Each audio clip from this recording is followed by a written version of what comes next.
Last week we were talking a little bit about the conversation around Christmas and diet talk around Christmas and after. And I wanted you to start to think about and notice your own thoughts and other people's chatter and your own chatter around this, and to see if you notice anything. So I'd be interested to hear if you found anything sort of interesting or you were surprised by anything that came up for you.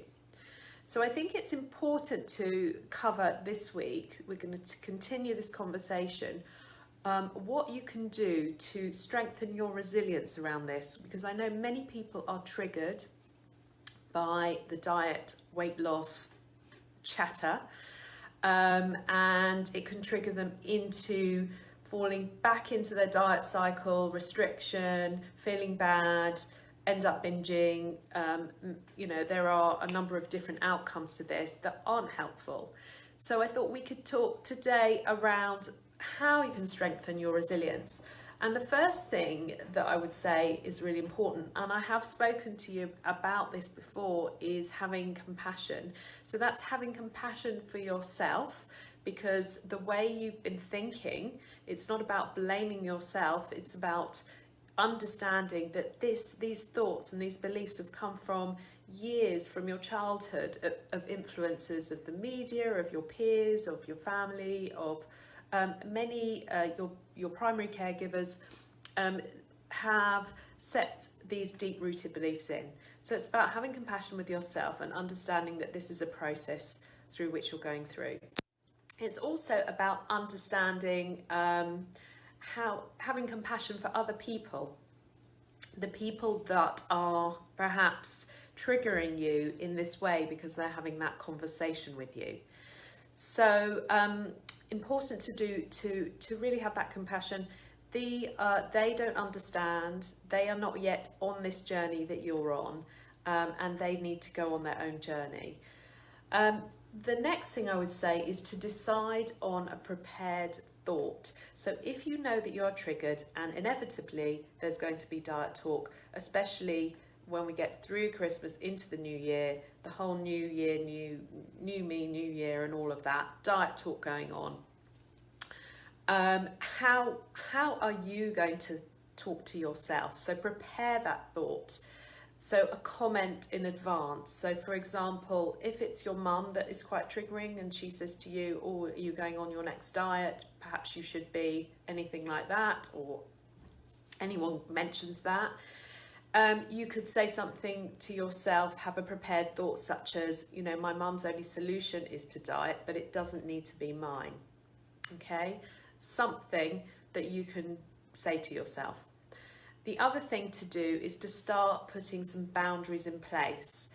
Now, if there's this chatter going on and conversation going on, then think about how you can leave that conversation. You can just go and take yourself off to the loo, leave the room, have a walk, but it's important that you protect yourself if this is something that is triggering for you. But you can also tell the person politely that this is a strictly no-go area for you. This is not something you want to engage in. And there are many people that I work with that find themselves realise that they're quite people pleasers. And so if you're someone who thinks that you're a people pleaser, then just to confirm to you that this is completely okay and you are completely in your right to do so.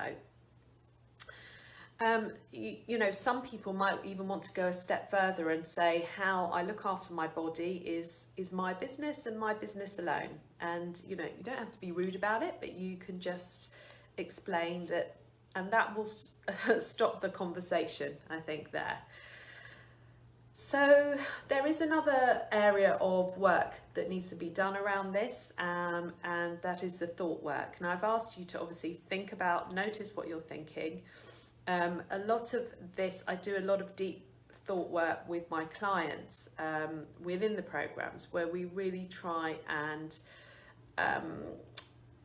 work on these thoughts and work on reframing these thoughts, and actually kind of understanding that where these thoughts have come from, these beliefs have come from, and realizing that they're not altogether rational or helpful, and they're not helping, and how to replace that, think in a different way, so that you're starting to think in a way that becomes accepting of your body, and of yourself, that you're good enough, and you're much more likely to make changes that you want to make, if you're within that mindset.